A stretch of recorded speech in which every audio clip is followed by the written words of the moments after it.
The holographic display flickered in the dimly lit conference room of the ESS Pioneer, Earth's first deep space research vessel.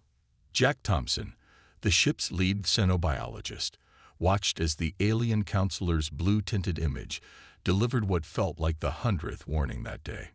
"You must understand, Dr. Thompson," the counselor said, his four eyes blinking in an unsettling pattern. "The Night Stalkers are not just dangerous. They are death itself. No species has ever survived prolonged contact with them." Jack rubbed his tired eyes, trying to maintain his professional composure. The Pioneer had been traveling for 3 years now, and this was their first major obstacle. Their research mission required them to cross through a sector of space that the Galactic Council marked as extremely dangerous. "Counselor," Jack replied, keeping his voice steady, "we appreciate the warning, but our mission to study the gas giants in the Omega sector is crucial for humanity's understanding of planetary formation. There must be some way to safely traverse the region." The alien's expression darkened. The crystalline hunters show no mercy. They communicate through light patterns that hypnotize their prey. Their touch alone can kill. They drain knowledge directly from their victims' nervous systems. Entire civilizations have fallen to them. Captain Ann Reed, who had been quietly observing from the corner, stepped forward. Her weathered face showed concern, but her voice remained firm. "What if we enhance our shields? Plot a course around their known territories?" The counselor's image shook its head. "Their ships can outmaneuver anything in known space. They appear as beautiful crystals, dancing in the void. By the time you realize what you're seeing, it's too late." Jack pulled up the star charts on his tablet, studying the proposed route. A detour around Night Stalker space would add 8 months to their journey and drain precious resources. He zoomed in on the region in question, noting the strange energy signatures that marked Night Stalker territory. "The stories about them," Jack said slowly, "they seem almost like legends. Do we have any actual scientific data about their biology? Their social structure? Those who study them don't survive to publish their findings," the counselor replied grimly. "We know they're crystalline beings, ancient beyond measure. They hunt in packs, using their ships to herd prey into killing zones. The lucky ones die quickly." The ship's science officer, Mike Wells, spoke up from his seat. "But why would an advanced species need to hunt? Surely they've developed other ways to sustain themselves." "Their motives are as alien as their bodies," the counselor said. "Perhaps they hunt for sport, or perhaps they feed on something we don't understand. The result is the same: death for any who cross their path." Jack felt a familiar excitement building in his chest, the same feeling he got whenever he encountered a new scientific mystery. Something about the Council's warnings didn't add up. Predators that advance should have either wiped out all other life in the galaxy or evolved beyond the need to hunt. "We'll take your warning seriously," Captain Reed assured the counselor, "but we must continue our mission. We'll increase shield strength and arm our escort ships." After the transmission ended, the room erupted in heated discussion. Security officers argued for additional weapons, while engineers debated shield modifications. Jack remained quiet, his mind racing with possibilities. Later that night, in his private lab, Jack reviewed all available data on the Night Stalkers. The images showed beings of pure crystal, refracting light in complex patterns. Their ships looked like shards of glass drifting through space, beautiful and deadly. As he studied the light patterns in old recordings, Jack noticed something odd. The patterns weren't random. They had structure, like a language written in light. If these were just mindless predators, why would they need such complex communication? He made a note in his research log. Night Stalker behavior suggests intelligence far beyond simple predation. Light patterns show signs of sophisticated language. Current theory of purely predatory nature may be based on incomplete data or misunderstanding.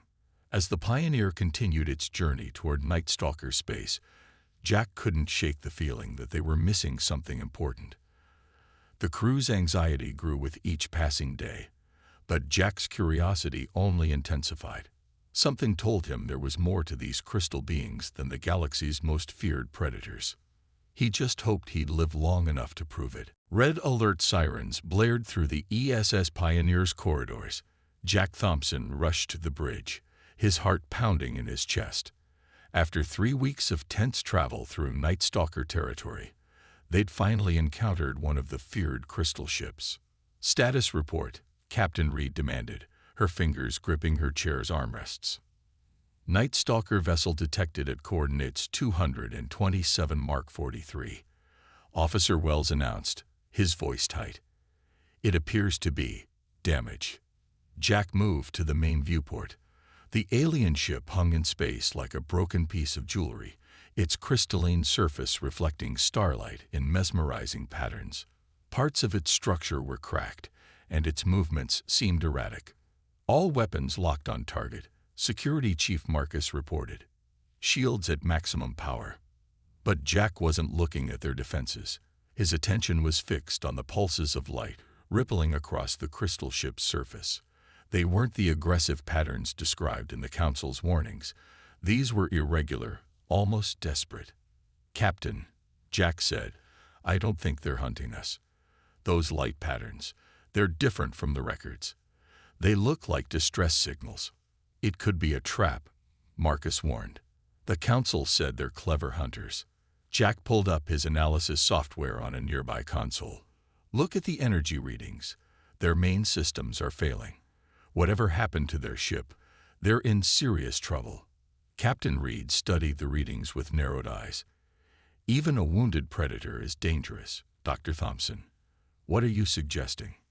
"Let me try to communicate with them," Jack said. The entire bridge crew turned to stare at him. "We can use the ship's external lights to mirror their patterns. If they're truly just mindless hunters, we'll know soon enough." "Absolutely not," Marcus objected. "The moment we get close, they'll drain our brains dry." Jack stood his ground. "Captain, we're supposed to be explorers, not warriors. If we're wrong about them, if there's even a chance we could help." Captain Reed was quiet for a long moment. "You have 5 minutes, Dr. Thompson. At the first sign of aggression, we're opening fire." Jack quickly programmed a series of light pulses based on the patterns he'd observed. Simple, non-threatening signals that mimicked the basic structure of their communication. The bridge crew held their breath as the Pioneer's external lights began pulsing. For 30 seconds, nothing happened. Then, the crystal ship's lights changed. The chaotic patterns steadied, focusing into a clear response. "They're answering," Jack whispered, excitement building in his chest. "The pattern. It's like they're matching our frequency, trying to establish a baseline for communication." "Movement," Marcus shouted. "They're turning toward us." But Jack noticed something else. "Look at their weapon ports. They're closing them. They're powering down their defensive systems." Over the next few minutes, Jack worked furiously, adjusting their light patterns based on the alien responses. Slowly, a primitive form of communication emerged. The crystal ship was indeed damaged. Something had corrupted part of their crystalline structure. "They're not trying to hunt us," Jack explained to the captivated bridge crew. "They're scientists, like us. Their ship was damaged during an experiment." Captain Reed leaned forward. "Can you be certain?" "They've transmitted their research data," Jack said, showing her his readings. "It's incredibly complex, but it's definitely scientific in nature. They're asking for help, not looking for prey." "If you're wrong about this," Marcus began. "Then I'll be the first to die," Jack finished. "But I don't think I am. Captain, permission to invite them to dock with us. We have the facilities to help repair their ship." The captain studied the crystal vessel, still pulsing its peaceful patterns into space. "This goes against everything the Council warned us about." But she smiled slightly. "We humans have a history of proving others wrong about their preconceptions." As the crews of both ships prepared for docking, Jack couldn't help but feel proud. Where others saw only monsters, humanity had seen the possibility of something more. Now they just had to prove that trust wasn't misplaced. The real test was about to begin. Jack stood in the specially prepared observation lab, separated from their crystalline visitor by a reinforced transparent barrier. The Night Stalker's form was breathtaking, a being of pure crystal that shifted and moved like liquid glass, casting rainbow patterns across the room's walls. Through careful light pattern communications over the past week, Jack had learned that the being was a scientist like himself. He'd started calling it Crystal, a simple name that seemed to amuse the alien, judging by the sparkles of light that danced through its form when he first suggested it. "The patterns are getting clearer," Jack said into his recorder, watching Crystal demonstrate another series of light signals. "They're not hunting signals at all. They're data streams. Complex scientific information." Behind him, Captain Reed and Security Chief Marcus watched nervously. Despite a week of peaceful interaction, most of the crew still felt uneasy around their guest. Old fears died hard. Crystal's form shifted, creating a series of precise light patterns that Jack's translation software was slowly learning to decode. The message appeared on his screen. "Your species learns quickly. Others run. Others fight. You seek to understand." "That's what we do best," Jack replied, using the ship's lights to communicate back. "But I still don't understand why your people have such a frightening reputation. Why do others fear you so much?" Crystal's next pattern was complex, taking several minutes for the software to process. The answer shocked Jack. "We share knowledge through touch." The translation read, "Brief contact, exchange of information through crystal structure. Other species. Unprepared. Bodies cannot handle data transfer. Sometimes fatal. Never intended harm. Only wish to learn, to share." Jack's eyes widened. "You're saying all those attacks, they were attempts at scientific exchange. You were trying to share information." "Yes." Crystal's lights pulsed. "Our way of learning. Natural to us. Did not understand other species' fragility. By time we learned, damage done. Fear spread. Now all run. All fight. None try to talk." Jack turned to Captain Reed. "Captain, they're not predators at all. They're scholars who didn't understand they were hurting people. Their whole species has been misunderstood for generations." "That's fascinating," Reed said carefully, "but it doesn't change how dangerous they can be." "But it changes everything," Jack insisted. "If we know the problem is incompatible information exchange, we can work on a solution. We can help them find a safe way to share their knowledge." Crystal's lights flickered rapidly, their equivalent of excited agreement. "Yes. Need new way. Safe way. Help us learn without harm. Help us share without death." Over the next few hours, Jack and Crystal worked together, exploring different methods of information exchange. They discovered that while direct physical contact was dangerous, carefully modulated light patterns could carry almost as much data safely. "Look at this," Jack showed the captain his findings. "Their crystal structure naturally stores and processes information, like a living computer. When they touch other beings, they accidentally overload their nervous systems with data. But with the right interface." He demonstrated by having Crystal transmit a simple scientific formula through a modified sensor array. The data came through perfectly, without any risk to the humans. First breakthrough in centuries. Crystal's lights pulsed. Hope for future. End to isolation. As Jack watched the crystalline being experimenting with the new communication system, he felt a deep sense of satisfaction. Where others had seen monsters, he'd found colleagues. Where fear had built walls, curiosity had built bridges. "You know," he said to Captain Reed, "this could change everything. Think of what we could learn from them, and what they could learn from us. All because we took the time to understand instead of running away." Crystal's form sparkled in agreement, sending a new message. "Your species special. See past fear. See truth. Perhaps humans can help us rejoin galactic community. Help others understand." But even as Jack celebrated their breakthrough, he noticed something odd in Crystal's light patterns. Tiny irregularities, like static in a signal. Something was wrong with the crystalline being's structure, something that went deeper than their ship's damage. The real challenge, Jack realized, was just beginning. 2 weeks into their collaboration, Jack noticed Crystal's condition getting worse. The crystalline being's natural shimmer had grown duller, and strange dark spots were appearing in its otherwise perfect structure. "You're sick, aren't you?" Jack asked through their newly developed light communication system. He sat in his lab, watching Crystal's form flicker weakly behind the observation wall. Crystal's response came slowly, the light patterns hesitant. "Yes. Not just me. All my kind. Disease spreads through crystal matrix, corrupts our structure. Soon, none will remain." Jack felt his heart sink. "Is this why your people were so desperate to study other species? You were looking for a cure?" "Yes." Crystal's lights pulsed dimly.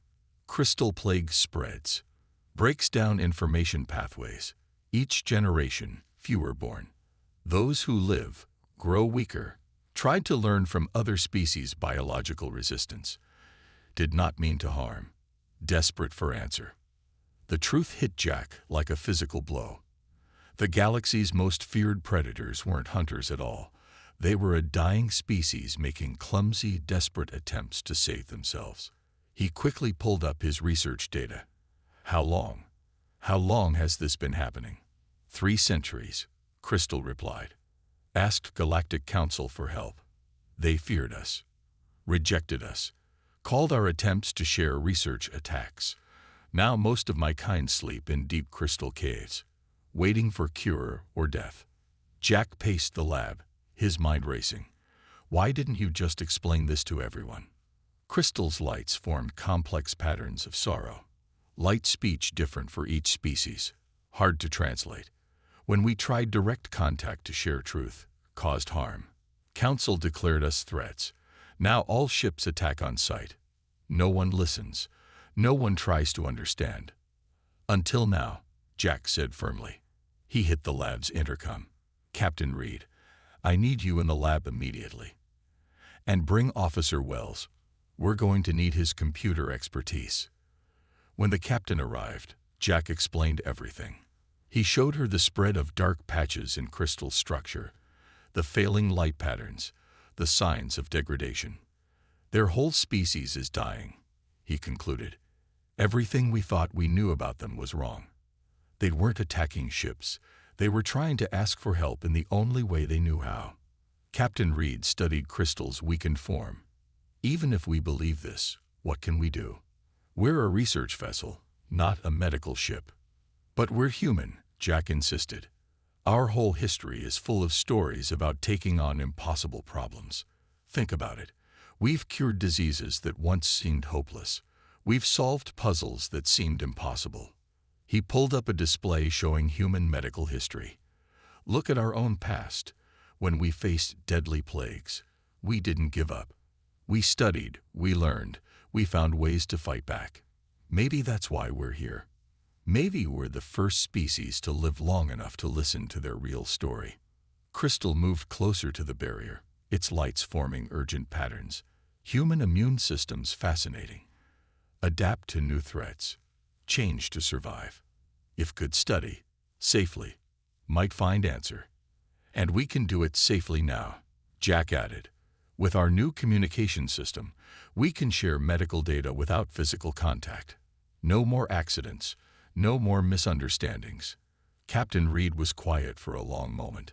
"The Council won't like this. They'll say we're helping a dangerous species become stronger." "The Council is wrong," Jack said firmly. "They let fear blind them to suffering. That's not who we are. Humans help those in need, even if they look different, even if everyone else is afraid of them." Crystal's form brightened slightly. "You would help, even knowing others will fear you too." "Of course we'll help," Jack replied. "It's what humans do." But even as he spoke, the ship's long-range sensors picked up multiple signals approaching their position. The Galactic Council had noticed their prolonged contact with a Night Stalker vessel. Help was coming, whether they wanted it or not. The real question was, Would the Council listen to the truth, or would humanity have to make a stand to protect their new allies? Time was running out. Jack worked frantically in his lab, surrounded by holographic displays showing crystals' degrading structure. The dark patches in the crystalline being's form were spreading faster now, like cracks in glass. "Send the immune response data again," Jack called out to Officer Wells, who was manning the modified communication array. "Crystal, can you process that?" Crystal's lights flickered weakly as it absorbed the information. "Yes. Human immune system. Fascinating. Adapts. Changes. Learns from threats." Captain Reed entered the lab, her face tense. "The Council fleet is still 3 days out. How's the research going?" "We're making progress," Jack said, not looking up from his work. "Look at this." He pointed to a display showing microscopic images of human white blood cells. "Our immune system doesn't just fight diseases, it remembers them. It learns from each attack." "And how does this help Crystal's people?" the captain asked. Jack switched to another display, this one showing crystal structure. "Their crystal matrix stores information the same way our cells store antibodies, if we can translate our immune response patterns into their crystal language." Crystal's lights suddenly pulsed brighter. "Yes. Pattern recognition similar. Could adapt human defense methods to crystal structure." The breakthrough came 2 hours later. Jack had been studying the way Crystal's people stored and shared information through their crystal matrix when he noticed something familiar. "It's like computer code," he said excitedly. "Their whole structure is like a living computer. And the plague is like a virus. We don't need to cure it with medicine. We need to rewrite their basic programming." Wells looked up from his console. "You mean like creating an antivirus program?" "Exactly." Jack turned to Crystal. "Your people store information in crystal patterns. What if we could teach your matrix to recognize and fight the plague the way our immune system fights disease?" Crystal's form sparkled with interest. "Possible. Never considered biological defense patterns could translate to crystal code." They worked through the night, translating human immune responses into crystal-compatible patterns. Other crew members joined in, offering ideas and help. Even Security Chief Marcus volunteered to help process data. "There," Jack said finally, looking at their finished work. "A program that can teach crystal matrices to identify and isolate corrupted sections, just like our white blood cells isolate infected tissue." Crystal studied the pattern carefully. "Pattern is elegant, simple but powerful, like all best solutions. Are you ready to try it?" Jack asked. The crystalline being's lights pulsed in agreement. They had modified the communication array to transmit the healing program directly into Crystal's matrix. If it worked, it could be shared with all Night Stalkers. "Beginning transmission," Wells announced. Everyone watched anxiously as the program flowed into Crystal's form through patterns of light. At first, nothing seemed to happen. Then, slowly, the dark patches in Crystal's structure began to recede. "It's working," Jack exclaimed. "The Matrix is adapting the program, using it to fight the plague." Crystal's form grew brighter, healthier. "Yes. Corruption reducing. Matrix stabilizing. Can feel strength returning." Captain Reed smiled. "Good work, everyone. Now we just need tow." The ship's alarm suddenly blared. "Captain, to the bridge," a voice called over the intercom. "Council fleet approaching at high speed. They'll be here in 6 hours." The captain's smile faded. "They're ahead of schedule. Can we transmit the cure to the rest of Crystal's people in time?" "Not to all of them," Jack said grimly. "The transmission takes hours to complete properly. We'd need days to reach their whole population." Crystal's lights formed determined patterns. "Must try. My people have waited centuries for hope.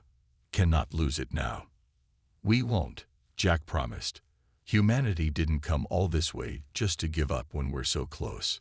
But as emergency klaxons continued to sound through the ship, he wondered how they could possibly convince a fleet of warships to listen to reason. The hardest part of their mission was about to begin. The Galactic Council fleet dropped out of faster-than-light travel in a brilliant flash of light. 12 warships, their weapons already charged, surrounded the ESS Pioneer and Crystal's vessel. "This is Admiral Kex of the Galactic Council Defense Force," a stern voice announced over the ship's comm. "Human vessel, you are in violation of Council Security Directive 147. You have 30 minutes to withdraw from the Night Stalker ship before we open fire."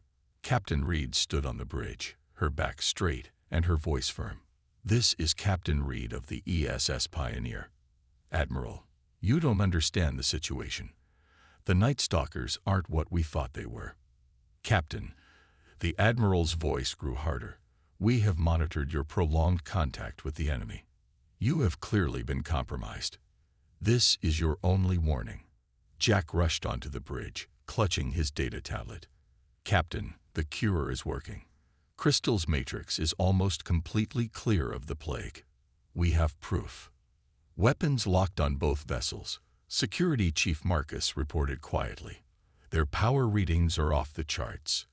Those ships could vaporize us in seconds." Captain Reed looked at her crew. "Options? We can't run," Officer Wells said. "Their ships are faster. We can't fight. They'd destroy us before we got a shot off." "Then we don't run, and we don't fight," Jack said firmly. He turned to Crystal, who had followed him to the bridge.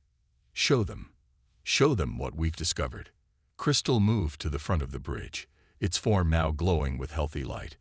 Its surface began pulsing in complex patterns, not the simple communication they'd been using, but something far more sophisticated. "What are they doing?" Marcus asked nervously. "Broadcasting the truth," Jack explained. "Sending the complete history of their species, the plague, and our cure, all in light patterns that any ship can read." The Council ship's weapons remained locked on target, but for several long minutes no one fired. The light patterns continued, telling a story of desperation, misunderstanding, and finally hope. "Admiral," Captain Reed said into the comm, "what you're seeing is the real story of the Night Stalkers. They were never hunting us. They were dying, trying to find help the only way they knew how." "This changes nothing," the Admiral replied, but his voice held a hint of uncertainty.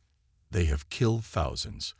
By accident," Jack interrupted, "because we never took the time to understand their attempts at communication. But look at what we've achieved in just a few weeks of actually listening." He transmitted the medical data showing Crystal's recovery. "We've found a cure for their plague. We can save their entire species. All we need is time to distribute it. Even if what you say is true," the Admiral said, "the Council has declared them a threat. We have our orders." Crystal's lights pulsed again, forming words that appeared on the bridge's screens. "We accept Council justice, but let humans distribute cure first. Save my people, then decide our fate." Jack stepped forward. "Admiral, humanity is new to the galactic community. We don't have centuries of history with the Night Stalkers. Maybe that's why we could see what everyone else missed. Sometimes it takes a fresh perspective to solve an old problem." The weapons on the Council ships remained charged, but no one fired. The light patterns continued their story, showing moment after moment where misunderstanding led to tragedy. Captain Reed took a deep breath. "Admiral, if you fire on us, you'll have to explain to Earth why you destroyed a human research vessel that was trying to save lives. Is that really the first official action you want in humanity's record of galactic relations?" The tension on the bridge was thick enough to cut with a knife. For what seemed like hours, no one moved. The fate of two species hung in the balance, waiting on one admiral's decision. Finally, the Admiral's voice came over the comm again. His next words would either doom or save Crystal's entire species. "Stand down, all weapons." Admiral Kex's voice finally came through the comm. "But be warned, any aggressive movement will be met with immediate force." The tension on the Pioneer's bridge eased slightly, but no one fully relaxed. Captain Reed nodded to Jack. "You have your chance, Doctor. Make it count." Over the next 12 hours, Jack and Crystal worked tirelessly to share their breakthrough with the Council fleet.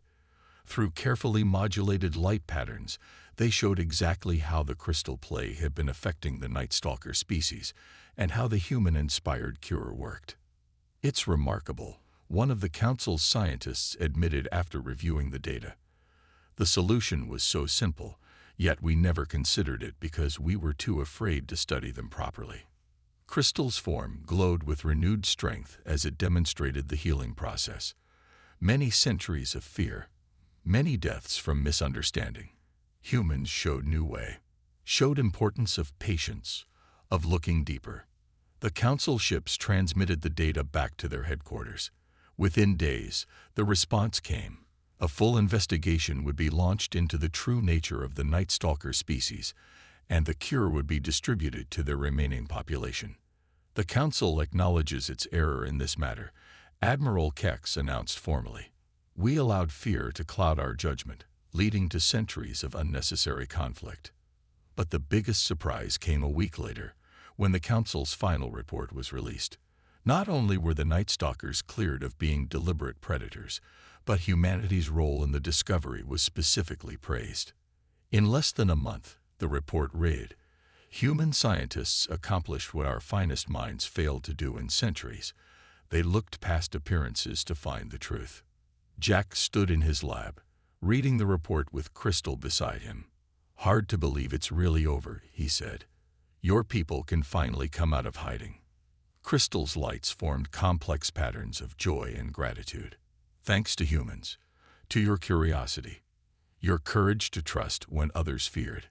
On the main view screen, they could see ships arriving from across the galaxy. Medical vessels coming to learn the cure, diplomatic ships establishing first proper contact with the Night Stalkers, and even some brave civilian scientists eager to begin proper cultural exchange. "The Council has officially requested that humans oversee the rehabilitation program," Captain Reed told them. "They say our unique perspective makes us ideal intermediaries." Crystal sparkled with amusement. "Humans see with hearts as well as eyes. Important skill. Rare skill." The changes came quickly after that. The Night Stalkers emerged from their crystal caves, their plague cured, ready to rejoin galactic society. Under human guidance, new protocols were established for safe information exchange between crystalline and organic beings. "We're establishing the first joint human Night Stalker Research Institute," Jack told his crew proudly. "A place where our species can work together safely, learning from each other." Crystal, now officially appointed as the first Night Stalker ambassador to Earth, had the final word. "Old stories called us galaxy's most lethal predators. New story calls us friends, thanks to humans who stopped to listen, who looked past fear to find truth. This is human strength, not weapons, not technology, but heart that stays open when others close in fear." As Jack watched Crystal's healthy lights dance across the lab walls, he thought about how far they'd come. From a terrifying first encounter to a friendship that changed the galaxy. All because humans had done what they did best, looked past the surface to find the truth beneath. "You know," he said to Crystal, "some might say we just got lucky, that we succeeded where others failed by chance." Crystal's response lit up the room with patterns of wisdom. "Not luck. Human nature. You see monsters. You look closer, find friends. You see problems, you work until you find answers. This is why humans will go far in galaxy. You never stop trying to understand." And as the Pioneer prepared for its journey home, Jack knew Crystal was right. Humanity's greatest strength wasn't in their ships or their science, but in their willingness to reach out, to understand, to help, even when everyone else had given up. The galaxy would never be quite the same, and that was exactly how it should be.